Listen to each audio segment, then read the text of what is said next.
우리 좌우에 계신 분과 인사하겠습니다. 예수가 그리스도이십니다.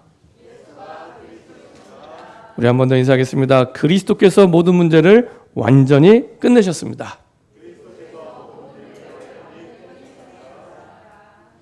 우리 한 번 더 인사드리겠습니다. 예수님은 유일한 그리스도이십니다.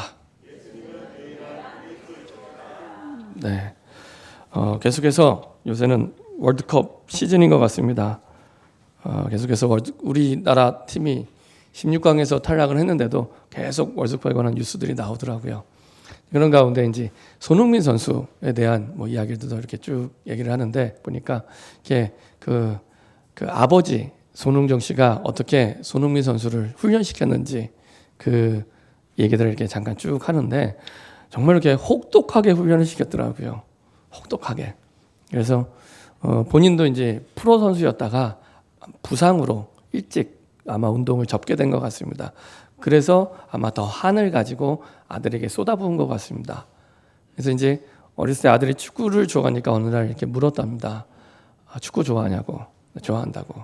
혹시 이제 축구 선수 할 생각이 있냐고. 그랬더니 자기 축구 선수가 되고 싶다고.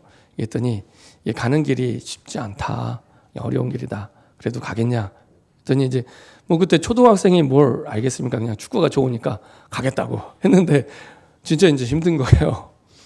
보니까 정말 훈련을 혹독하게 많이 시켰더라고요.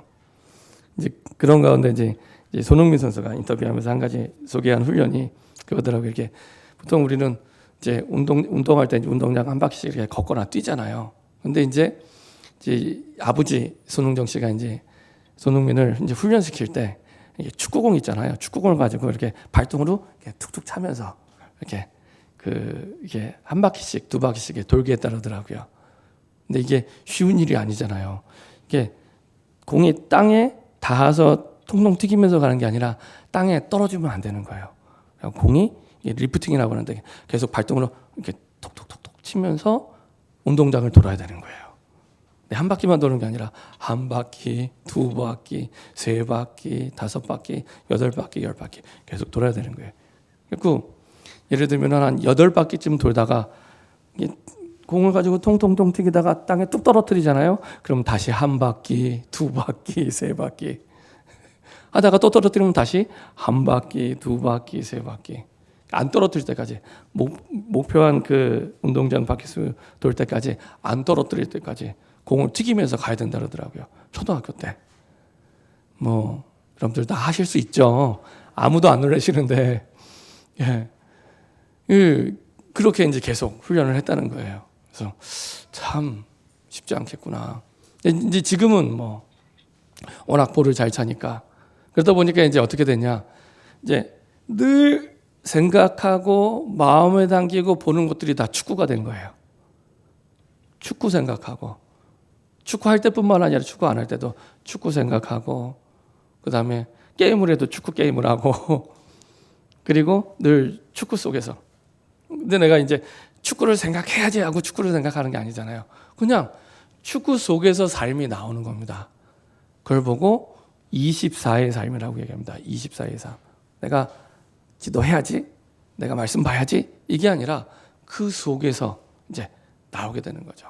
근데 보니까 이렇게 어떤 일정한 업적을 이루는 운동선수들 보니까 다 그렇더라고요. 김연아도 그렇고 박태환도 그렇고 늘 그 속에서 그 눈으로 이렇게 보더라고요. 하나님께서 우리에게 예수님을 통해서 꼭 한 가지 알아야 될 메시지를 우리에게 계속 주고 계십니다. 예수님도 공생애 때 마찬가지로 계속 한 가지 메시지를 알게 하셨고요. 그 속에서 살기를 원하시거든요. 그게 뭐냐면 예수님이 유일한 그리스도다. 세상에 여러 가지 내가 삶의 방법이 있는 중에 하나의 그리스도, 하나의 복음이 아니라 예수님이 유일한 복음, 유일한 그리스도다. 이 메시지를 계속 하시는 겁니다. 우리가 마태복음을 통해서 계속 말씀을 봐왔잖아요. 예수님의 공생 시작부터 예수님이 죽으시고 부활하시기까지 그리고 지난주에 마지막으로 승천하기 직전까지 한결같이 똑같은 한 가지 메시지만 하십니다. 하나님의 나라를 말씀하시면서 그 하나님의 나라를 이루는 유일한 길이 그리스도인데 그게 나야. 내가 그리스도야. 이거를 계속 말씀하십니다. 구약의 말씀을 가지고 표현하시고 얘기해 주시고 그 말씀대로 내가 왔다고 보여주시고 부활하시고 그리고 거기에 맞춰서 능력을 베푸시고 그리고 거기에 맞춰서 응답을 주시고 근데 그게 본질이 아니에요. 본질은 뭐냐? 내가 그 그리스도야. 근데 그냥 그리스도가 아니야. 유일한 그리스도야. 유일한 그리스도야. 그 한 가지를 계속 말씀하세요. 근데 너무 놀라운 사실은 예수님을 살던 당시에 그 대부분의 유대인의 사람들이요. 딱 그것만 안 믿어요. 딱 그것만 안 믿고요. 그리고 예수님의 기적과 능력을 봤던 사람들도 기적과 능력에는 놀라는데 그 본질만 믿지 않습니다. 심지어 예수님의 제자들도 예수님이 유일한 그리스도, 유일한 복음이라는 사실을 안 믿어요. 안 믿어요. 이게 이해가 되세요? 우리는 예수님 같은 시대에 안 살고 못 봤으니까 못 믿을 수도 있고 안 믿어질 수 있는데 예수님을 봤잖아요. 봤잖아요. 같이 밥 먹고 같이 살았잖아요. 근데 예수님을 유일한 그리스도로 안 믿어요. 예수님은 계속 그 한 가지만 말씀하시는데 그래서 저는 그걸 보면서 제자들이 왜 이랬을까 이렇게 생각하다가 내 인생이 이런 인생이었구나. 4살 때부터 교회를 다녔는데 예수님이 그리스도 되신만 그것도 유일한 그리스도 되신만 내가 안 믿으면서 살아왔구나. 예수님은 계속 그거를 말씀하고 계시는데 나는 그냥 그리스도가 아니라 유일한 그리스도로만 안 믿고 그 증거가 문제가 생기면 답을 다른 데서 찾아요. 다른 데서 위로받고 다른 데서 찾고 다른 곳에서 찾아갑니다. 요새 사람들은 다 이제 힐링이라고 해서 여행 가고 어디 가잖아요. 거기서 답을 찾지 그리스도에서 답을 찾지 않습니다. 그리스도에서 답을 찾지 않습니다. 내가 그랬던 거예요. 내 인생이 교회를 열심히 오랫동안 다니면서 딱 그 한 가지만 귀신이 나가는 것도 보고요. 하나님이 확실하게 응답 주시는 것도 봤어요.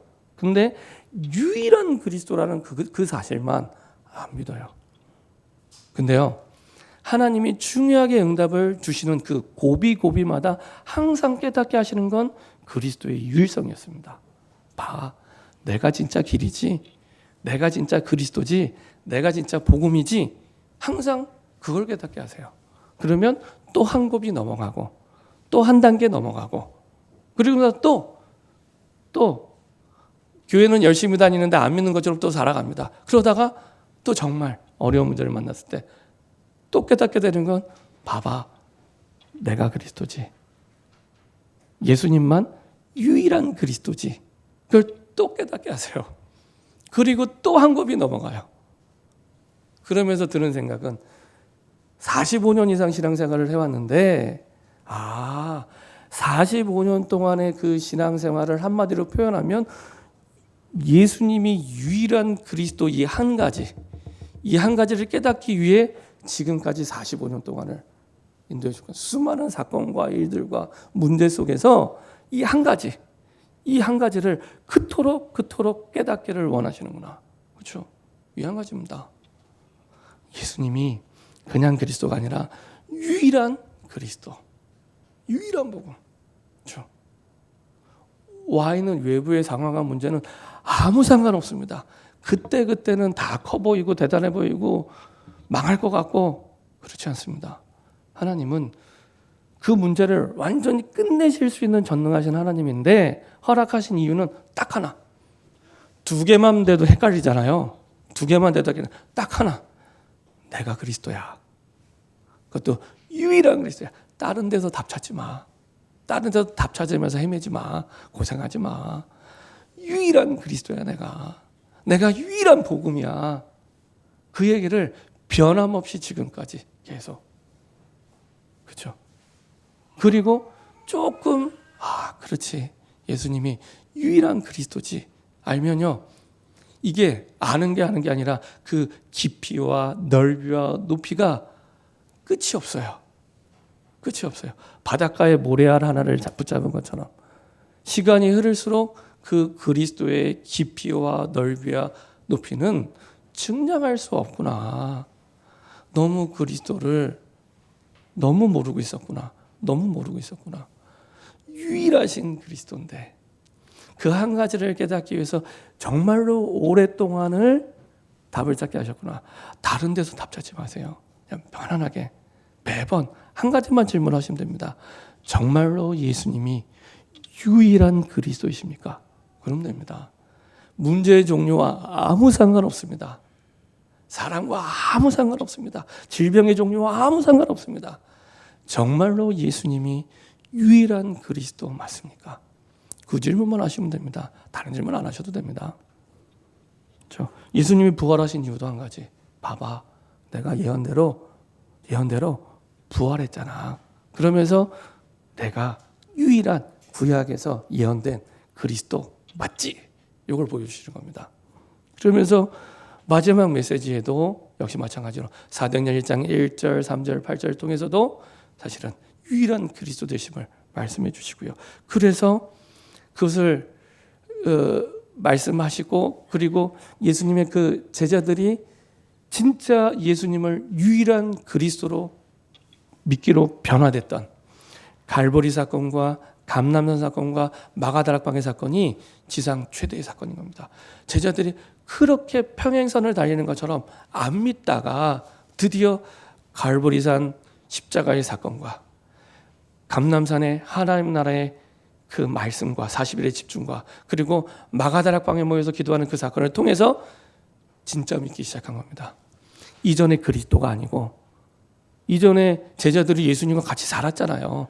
예수님이 같이 있었잖아요. 근데 그때 알던 그리스도가 아니라 진짜 구약에 예언된 유일한 그리스도 맞구나라고 진짜 알게 되고 진짜 믿게 된 거예요.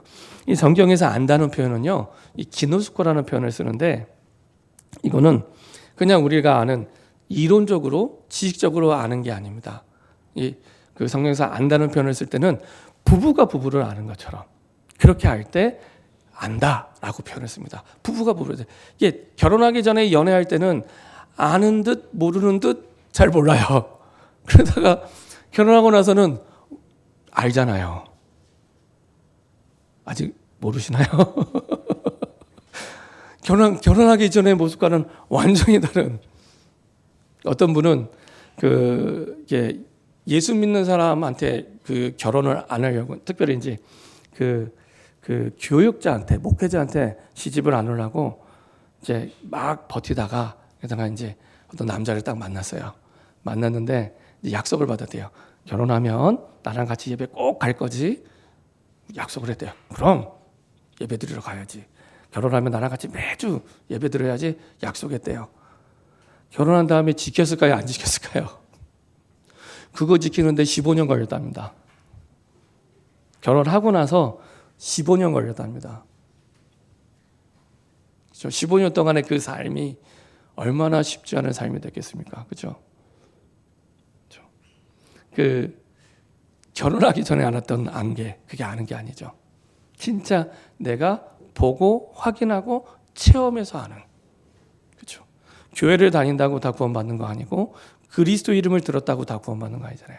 진짜 예수 이름을 알고 진짜 믿을 때 그때 구원받는 것처럼 지상 최대의 사건을 통해서 예수님이 그냥 그리스도가 아니라 유일한 그리스도, 유일한 복음이었구나. 유일한 복음이었구나. 정말 복음이면 충분하구나. 복음 안에 다 있구나. 정말 복음은 완전하구나. 이게 믿으려고 애쓰는 게 아니라 믿어지기 시작한 겁니다. 그리고 그것을 통해서 드디어 하나님이 성경 66권을 통해 주신 그 약속의 말씀들이 시간과 공간을 초월해서 지금 나에게 이루어지기 시작합니다. 그때부터 이루어지. 이게 늘 멀리 있는 옛날 아브라함 얘기, 모세 얘기가 아니라 지금 나에게 아브라함과 모세의 이상으로 성취되는 나의 말씀으로 체험이 되기 시작합니다. 그래서 그 주시는 언약을 절대 언약이라고 합니다. 하나님이 주시는 언약, 하나님 내게 주신 말씀의 약속. 많은 사람들이, 대부분의 사람들이 실컷 열심히 노력하고 최선을 다하고 일을 하면서 뭐만 놓치냐? 절대 언약만 놓칩니다. 말씀 없이 일을 하고 말씀 없이 살아갑니다. 항상 시작이 절대 언약 속에 있으면 반드시 승리하는데 그거 없이 너무 열심히 살아가요. 그래서 어려운 겁니다. 그래서 안 되는 겁니다. 하나님께 한 번만 질문해도 돼요. 한 번만 질문해도 됩니다. 하나님이 정말로 나에게 원하시는 것이 무엇입니까? 질문하고 그 속에서 내가 선택하고 인도받으면 되는데 그 질문 없이 하다 보니 실컷 열심히 다 하는데 언약을 놓치고 잃어버리게 됩니다. 반대로 언약을 붙잡을 때, 절대 언약을 붙잡을 때, 하나님이 주신 언약을 붙잡을 때 그제서야 응답이 오기 시작합니다. 그 속에요, 하나님의 절대 계획이 보여지고요. 그때부터는 더 이상 나에게 와 있는 문제가 문제되지 않습니다. 문제 너머에 하나님의 계획을 본 거예요. 질병 너머에 하나님의 계획을 보고, 그리고 우리의 사건과 일들과 갈등 너머에 하나님의 계획을 보고, 나를 힘들게 하는 사람 너머에 하나님의 계획을 보니까 그때부터 그거를 뛰어넘게 됩니다. 그리고 내가 그렇게 하나님의 절대 언약과 절대 계획 속에 바뀌어질 때 우리의 믿음이 바뀌어지게 되거든요. 그때부터 응답이 오기 시작합니다. 그래서 항상 우리의 마음의 생각에 믿음을 바꾸시고, 그리고 나서 그 믿음대로 하나님이 응답, 체험이 되는 답을 우리에게 보여주시죠. 하나님의 계획을 통해 문제에 대한 해답을 발견했다면, 문제를 푸는 답을 발견했다면 하나님은 그렇게 바뀌어진 믿는 믿음을 통해 실제 체험이 되는 응답을 누리게 하십니다. 혹시 우리를 어렵게 만들고 어렵게 만드는 사건과 환경과 사람 속에 있다면 그것은 이런 하나님의 절대 응답, 절대 언약과 하나님의 절대 계획을 보라고 하시는 기회입니다. 그렇지 않으면 자꾸 그 문제에 잡히고요, 질병에 잡히고 사건에 잡히고, 나도 모르게 잡혀요. 나빠서 잡히는 게 아닙니다. 잡혀요. 잡혀서 모르고 끌려가요. 문제가 올 수는 있는데 자꾸만 답을 유일한 그리스도가 아닌 다른 데서 답을 찾기 시작합니다.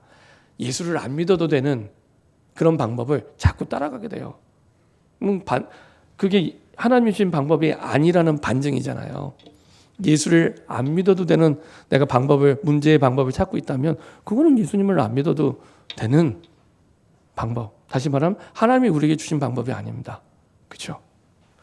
유일한 그리스도 안에서 하나님 주신 방법을 따라 우리가 응답을 받게 됩니다. 자, 오늘 보았던 사실은 이 초대교회 사람들은 어느 날 우연히 된 것이 아니라 이런 사도행전의 사건을 통해서 하나님 주시는 응답의 흐름 속에서 이제 오게 됩니다.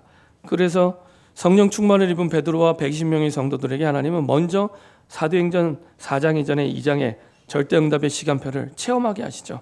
어떤 응답의 시간표였습니까?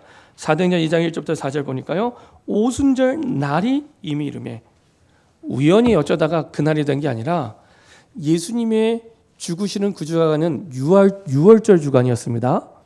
그리고 예수님을 통해 부활승천하시고 성령 충만이 임한 이때는 오순절 기간입니다. 구약에 예언된 세 절기의 언약의 흐름을 따라 하나님께서는 응답을 주시는 거예요. 그래서 약속하신 그날이 온 겁니다. 약속하신 그날. 그게 반드시 있는 거죠. 그리고 사도행전 2장 5절부터 13절 역시 마찬가지로 그때의 경건한 유대인들이 천하가 꼽으러 와서, 이게 어떤 시간표였냐? 15날의 사람들이 오는 선교의 시간표와 맞물렸습니다.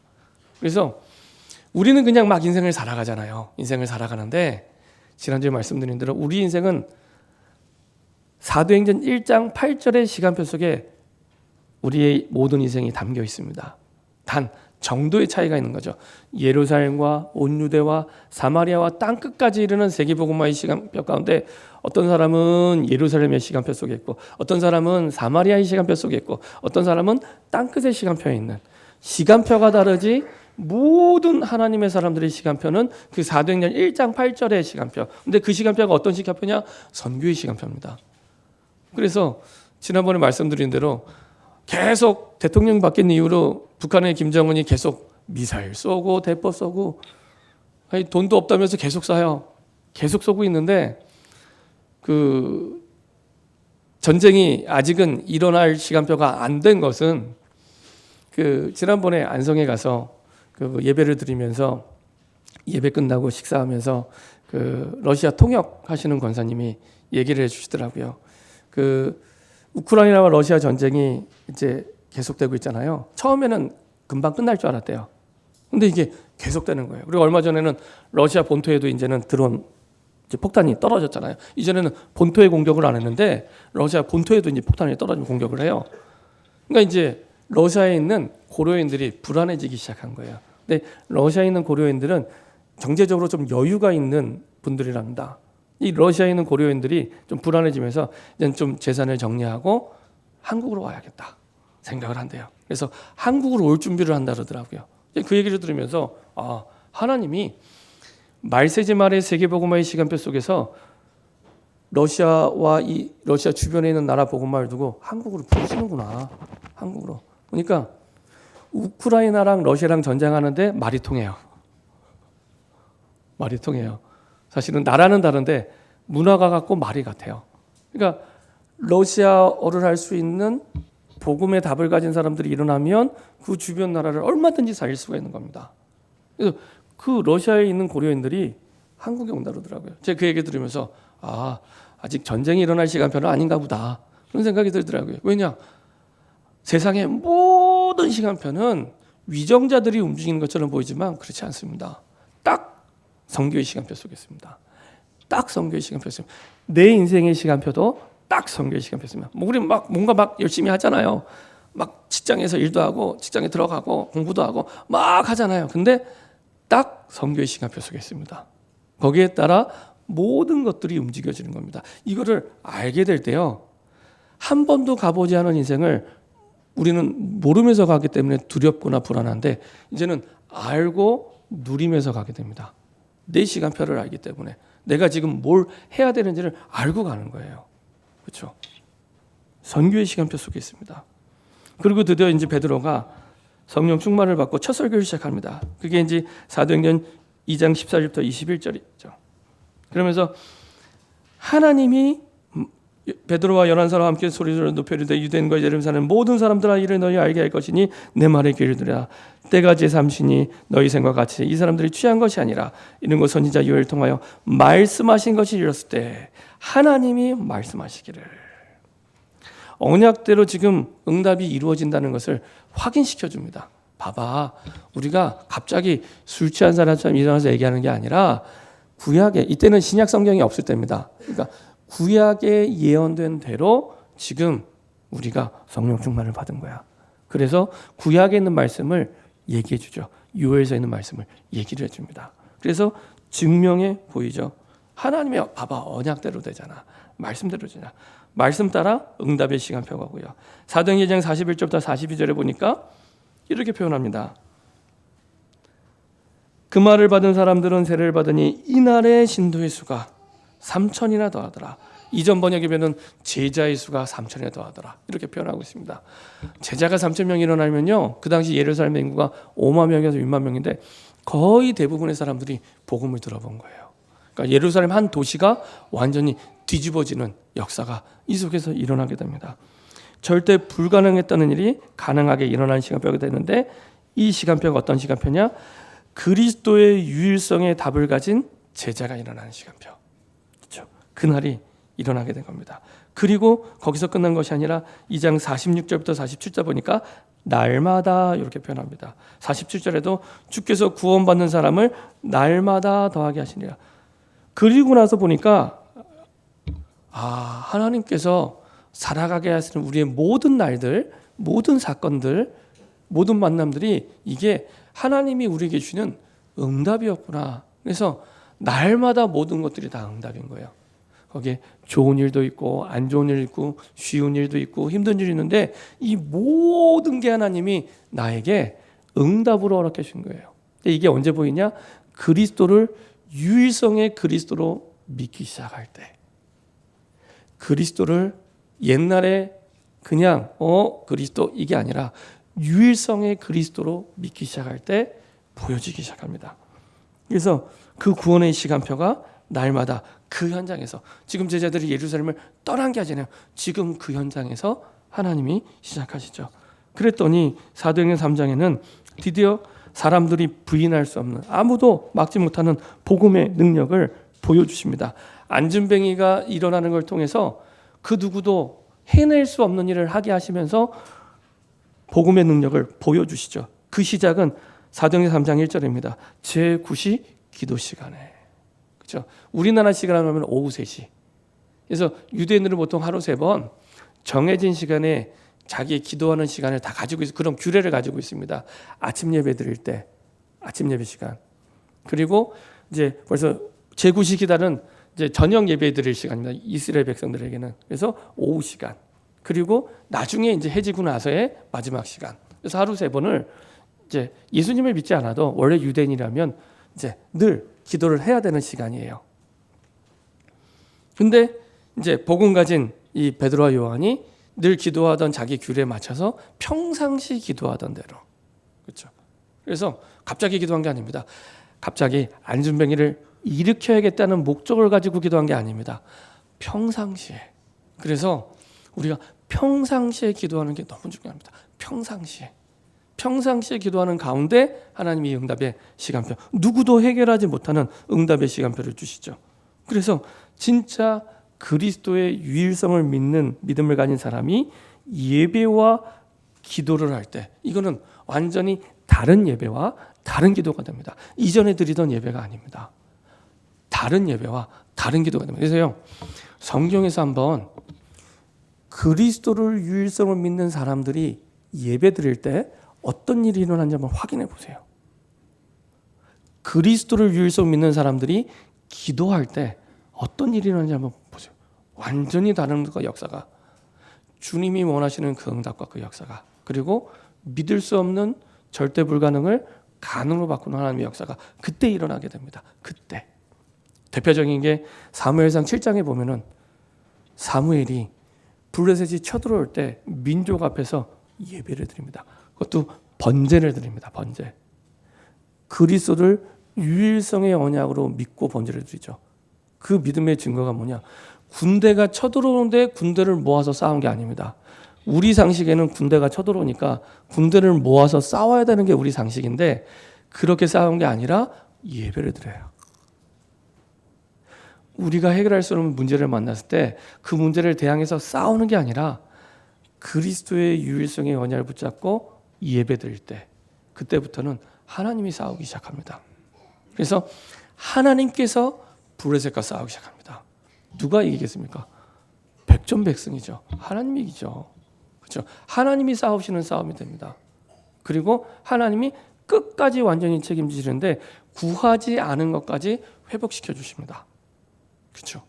언제요? 그리스도의 유일성을 믿는 그 사람이 예배 드릴 때, 그리스도의 유일성을 믿는 그 사람이 기도를 시작할 때, 그렇죠? 쭉 한번 말씀을 확인해 보세요. 정확하게 그 속에서 하나님이 역사하십니다. 그렇죠? 다른 예배, 다른 기도가, 그래서 비밀이라고 얘기합니다. 누구나 알 수 있지만 아무나 알 수 없어요. 누구나 알 수 없죠. 그래서 비밀입니다. 사도행전 3장 2절 5절. 자, 이전에도 이 상황을, 이 똑같은 상황이었습니다. 성전 미문 앞에 앉아 있었잖아요.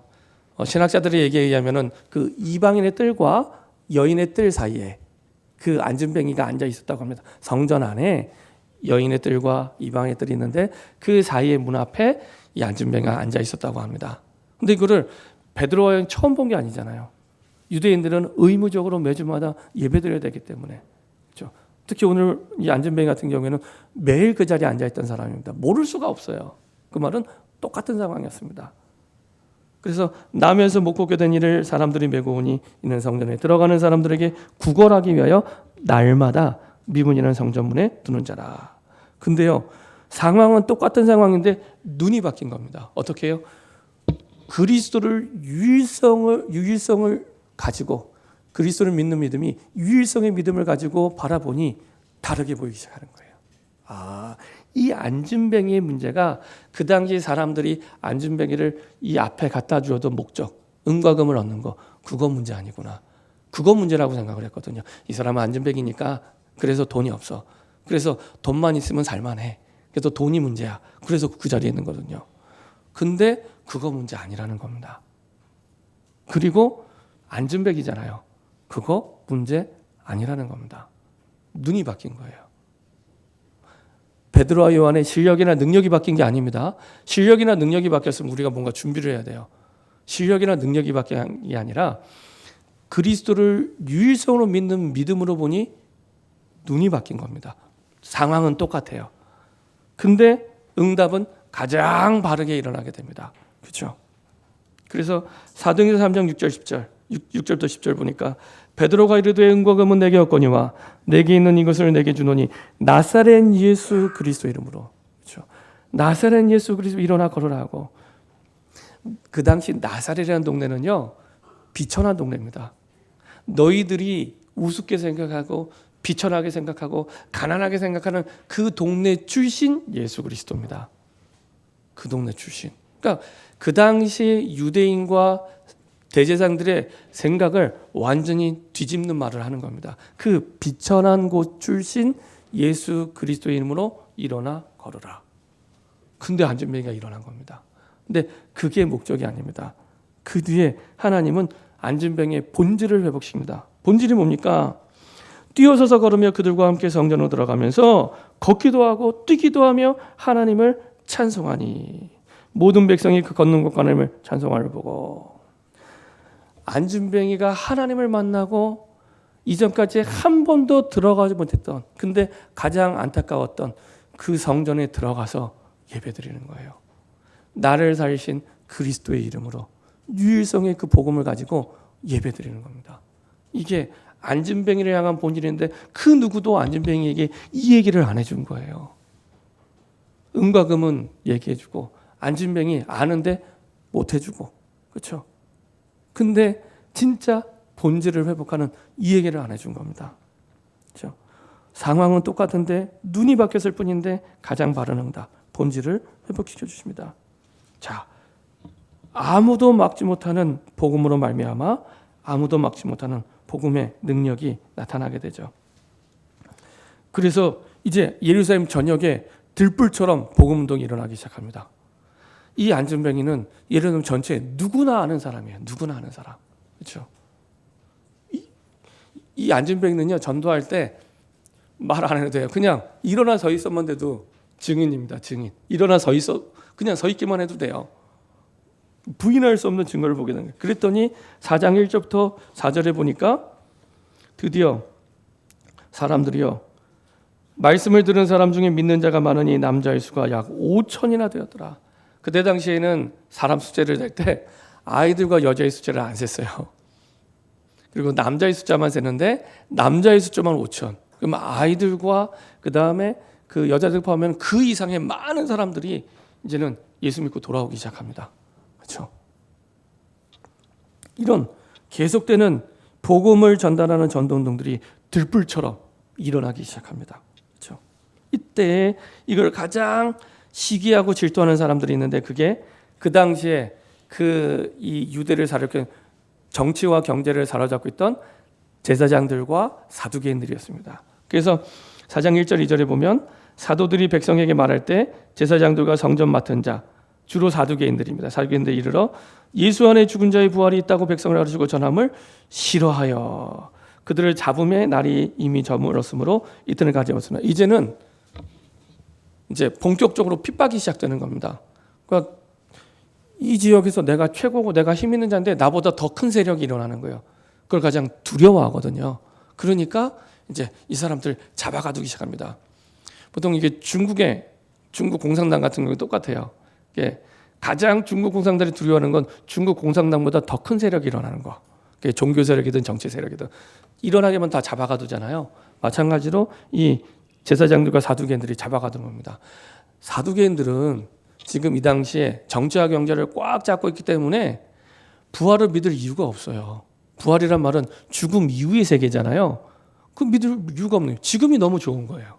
지금 내가 권력을 잡고 있고 그리고 경제력이 있기 때문에 지금이 너무 좋고 지금처럼만 계속 세상이 흘러갔으면 좋겠다는 생각을 가지고 있는 거예요. 그러다 보니까 부활을 믿지 않아요. 그나마 바리새인들은 부활을 믿지만 이 사두개인들은 믿지 않습니다. 지금이 너무 좋기 때문에. 그래서 사실은 지금 내가 예수를 믿어야 될 갈급함과 문제가 없는 사람이 오히려 더 큰 불행한 사람들입니다. 사실은 예수님을 믿을 이유가 없는 거예요. 난 지금 좋거든요. 예수님 없이도 잘 살 수 있는 것처럼 보이는 거예요.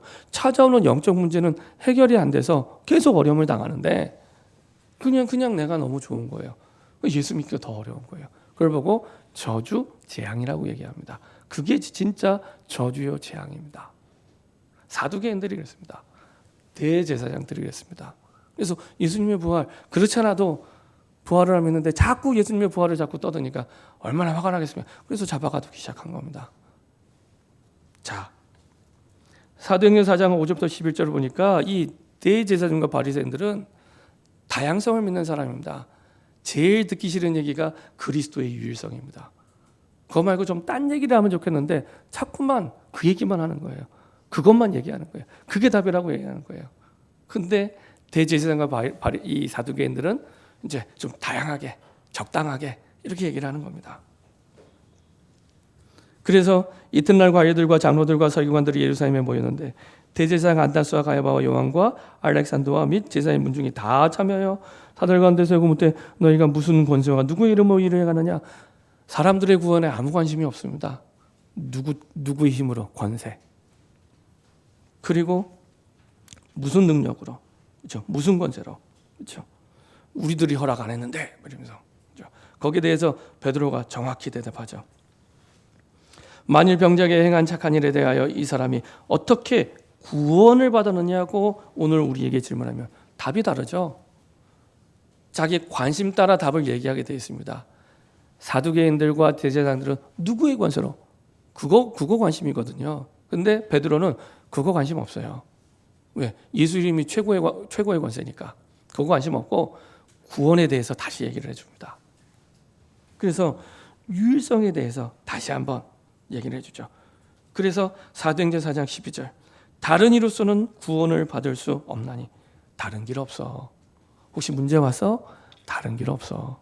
혹시 어려움 와서 다른 길 없어. 혹시 힘들게 하는 사람이 있어? 다른 길 없어. 반복해서 똑같이 변함없이 예수님이 공생애 때 얘기하는 것처럼 계속 똑같은 말만, 다양성이 아니고 유일성으로 얘기하고 있습니다. 그렇죠?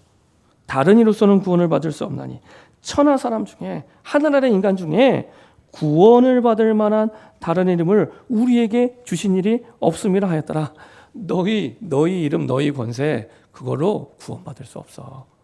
오직 나사렛 예수 그리스도의 이름으로, 나사렛 예수 그리스도의 이름으로. 이게 유일한 길이야. 이거를 다시 한번 얘기하는 겁니다. 그렇죠? 저는 말씀을 볼 때마다 45년 동안 신앙생활 교회를 계속 해왔는데 그리스도의 유일성에 대한 답만 꼭 예수님의 제자들처럼 내가 답을 내지 못하고 살아오는 신앙생활의 여정이었구나. 근데 예수님은 반대로 그 유일성만 계속 말씀하고 계십니다. 때로는 이런 사건이 일어나서, 때로는 저런 어려움을 통해서, 때로는 이런 질병을 통해서 항상 한 가지만 말씀하세요. 예수님이 공생의 기간 가운데 다양한 병자와 다양한 문제들을 해결하셨습니다. 그렇죠? 눈먼 자나 귀머거리나 다 다양해요. 근데 항상 예수님이 전달하는 메시지는 한 가지입니다. 그리스도의 유일성. 그리스도의 유일성. 이 말은 그냥 죽어서 우리가 천국 가는 영적 구원만 얘기하는 게 아닙니다. 안진뱅이를 일으킨 것처럼 이 땅에서 우리가 살 때 있는 모든 물리적 구원도 얘기하는 겁니다. 모든 문제에 대한 구원을 얘기하는 겁니다. 많은 사람들이 예수 천당 불신지옥, 예수 천국 가면, 죽어서 천국 가면 물론 천국 가는데 이 땅에서도 모든 물리적인 구원, 모든 우리의 문제를 해결하는 그 답이 그리스도 안에 있다는 겁니다. 그리스도 안에 있다는 겁니다. 그리스도 안에. 그렇죠? 자꾸 우리는 다양성, 우리의 체질이 너무 오랫동안 다양성의 길들을 있다 보니 문제를 만나면 또 예수를 안 믿어도 찾는 답을 또 찾아가요. 그게 익숙하거든요. 근데 성경은 변함없이 유일성이 복음을, 유일성 그리스도를 계속 다른 길 없어. 찾아보는 거 평생 찾아봤지? 정말 그게 길이야? 정말 그게 답이었어? 그 얘기를 한 겁니다. 진짜 그게 답이었습니까? 아니잖아요. 진짜 그렇게 길이었습니까? 아니잖아요. 그거 해결하면 또 다른 문제 또 생기죠. 그 말은 길이 아니란 얘기입니다. 진리가 아니란 얘기입니다. 진리면 그 다음 문제도 답이 돼야죠. 그죠? 문제의 종류와 상관없이 답이 돼야 진리입니다. 근데 문제의 종류가 바뀔 때마다 평생 다양성의 고민 속에 살아가다가 죽어요. 얼마나 억울합니까? 예수님은 변함없이 두 개도 아니고 한 가지만 계속 얘기하시는데요. 굉장히 중요한 메시지라는 겁니다. 이걸요, 베드로가 자기의 목을 걸고 하는 얘기입니다. 유일한 그리스도야, 유일한 그리스도. 다른 이름 없어. 다른 이름 없어. 다른 길 없어. 그리스도 안에 유일한 그리스도야. 결론입니다. 그리스도를 유일성으로 믿고 찾게 될 때, 그때부터 참된 인생이 시작이 됩니다. 진짜 의미 있는 인생, 진짜 가치 있는 인생은 그때부터 시작이 됩니다. 그래서 구약과 신약을 통해서 계속해서 한 가지만 말씀하셨죠. 이스라엘이 노예로 끌려갈 때마다, 포로될 때마다 변함없이 한 가지만 말씀하셨고요. 신약에 와서도 이스라엘 백성들이 고난을 당할 때마다 항상 한 가지만 말씀하셨습니다. 복음만이 유일한 답이구나. 복음만이 유일한 답이구나. 그 답을 가지고 예배드릴 때, 그 답을 가지고 내가 시간을 정하고 기도할 때 완전히 새로운 시작이 됩니다. 그때부터요, 무시기도가 시작됩니다. 무시기도란 말은 보는 거 듣는 거가 다 베드로가 안진병을 일으킬 때처럼 바뀐 거예요. 상황은 똑같은데 눈이 바뀌게 됩니다. 그리고 그때부터 바른 응답이 시작됩니다. 성경적인 응답이 시작됩니다. 이런 축복 속에 저와 여러분들이 새로운 시작되기를 소원합니다. 기도하겠습니다. 주님 감사합니다.